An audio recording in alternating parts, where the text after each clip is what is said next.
Hello and good afternoon. Today we are going to be working on making some shelf-stable ground beef. We are going to be using our pressure canner for this. So I have my jars warming up in the pressure canner right now. Now that my ground beef is all cooked up and browned, I'm going to be straining it through my strainer. I thought this would be the best way to do it because there's a lot of grease in there. So I just have a paper towel that I line this bowl with to help the grease come off easier when I'm done with it. This way when it cools and sets, I can just plop it out into the garbage can a lot easier. And this process was easier said than done because the pan was pretty hot and pretty heavy, so I ended up spilling it. Now that that's all cleaned up, I'm going to put the ground beef off to the side. I'm going to use some Redmond real salt today. This is my favorite salt to use. I find it easier if I just pour it into a little measuring cup. This way I can just stick my measuring spoon in there and scoop it out as much as I need. I have my boiling water out ready for me on a pot holder so it doesn't burn my countertop. Now you can use beef broth if you'd rather use that. I think the water will be just fine because I'm going to be flavoring up this meat whenever I use it as like a taco meat or whatever. Whatever I use this beef for will have plenty of seasonings added to it that I'm not worried about any flavor loss. It'll make up for that.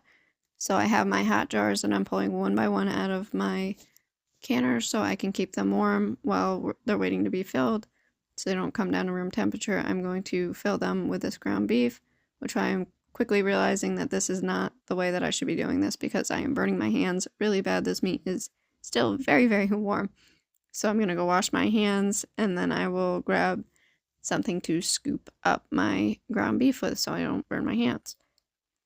I'm going to bring this beef up to 1-inch headspace and then breaking up any clumps as I go.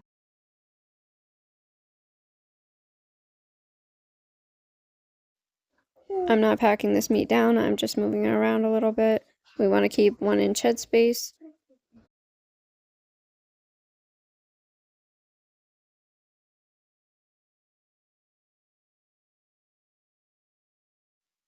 I have my ladle here. I'm going to ladle my boiling hot water into my hot jars with my hot meat. We want to keep everything around the same temperature so we don't shock our jars. And I'm going to ladle this into the 1-inch headspace mark, which is roughly around where your first indent is on the bottom or on the top of the jar. Not really an indent, it's more where where the lip is of the jar, I guess you'd call it, where it pops out a little bit. I will say this is not my favorite thing to work with.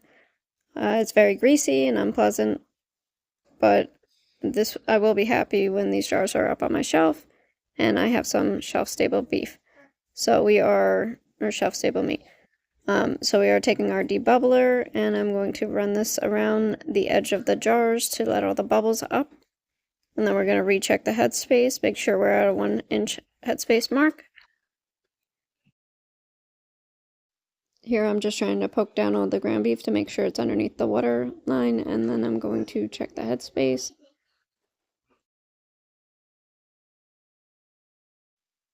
I'm going to add 1 teaspoon roughly of salt, maybe a little less for a few of my jars, because I don't want this to be too salty. I am going to season this when it comes out, like I said, when I go to use it. You can use up to 2 teaspoons of salt, but the salt is optional. It's not necessary to keep this shelf stable.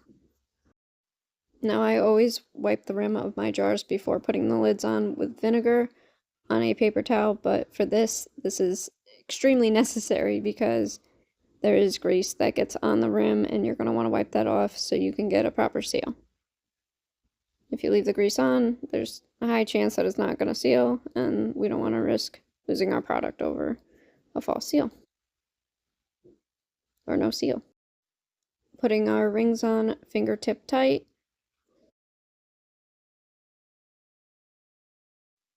And now our first jar is ready for the canner. So I'm gonna do these one by one and keep putting them in the canner when I'm done with them so they can all stay warm, stay the same temperature. Now, a few things I would use this beef for, just to give you some options if you're considering doing this, and maybe you can tell me in the comments if you can think of some other things that I didn't think of to do with this. But I plan on using this for like tacos, for an easier taco night. You can do ground beef quesadillas. You can do sloppy joes.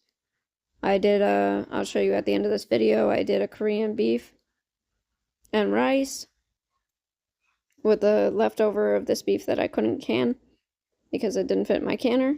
And that came out great. I'm definitely gonna make that again, and this would be like, that would be even easier if I used one of these cans of beef. You just heat it and have it ready. Taco skillet. You can quickly add this to a sauce for a quick meat sauce. And there's just so many options, so I'm happy to have this on my pantry shelf. This is the first meat I've canned. I'm looking forward to canning some chicken broth and some soups and stuff over the winter. I still have tomatoes to process as well. I have been processing a lot of the stuff. I haven't been able to video as much as I'd like to because I have been homeschooling and been very busy lately, but I'm going to try my best to videotape as much as I can to put that up there for you guys so you can see what we're doing. I've been slowly working on processing our loofahs as well, and I'm so excited about those. They are very hard to peel while they're green, but I do want to show you how I'm doing that as well. I have a few left to peel, so I can show you that. Our ground beef is now out of the canner. It processed for 75 minutes in the electric pressure canner, and we are going to let these sit for 24 hours now, and we will check on them in the morning or in the afternoon. And in the meantime, I'll show you what we've been making. I made some homemade Twinkies. I got this idea from another YouTuber, so I'm not going to post a video of that or a recipe of that, but that was a fun experiment. And now with these jars, they have sat for 24 hours, and I'm not gonna lie, I'm a little nervous to see if they have sealed because the grease on there, I don't know, this is my first time canning anything greasy, and I'm just really nervous that the grease might have siphoned out a little bit and made it so they didn't seal. But they did seal, all of them sealed. I am very, very happy about that. So now I have 7 cans of ground beef that is shelf stable. And I wrote ground beef and the date on it. And I'm just going to give these a good wash with vinegar and soapy water. And we are going to put these on the pantry shelf. So here's the idea that I did for dinner. This is the Korean ground beef. So I have my sauce mixture here. I can put the recipe in the description. I'll just briefly tell you what I put in there. There's soy sauce, brown sugar, ginger, pepper, a little bit of red pepper flakes, sesame oil, and a few other things. And this was delicious. Definitely going to make this again.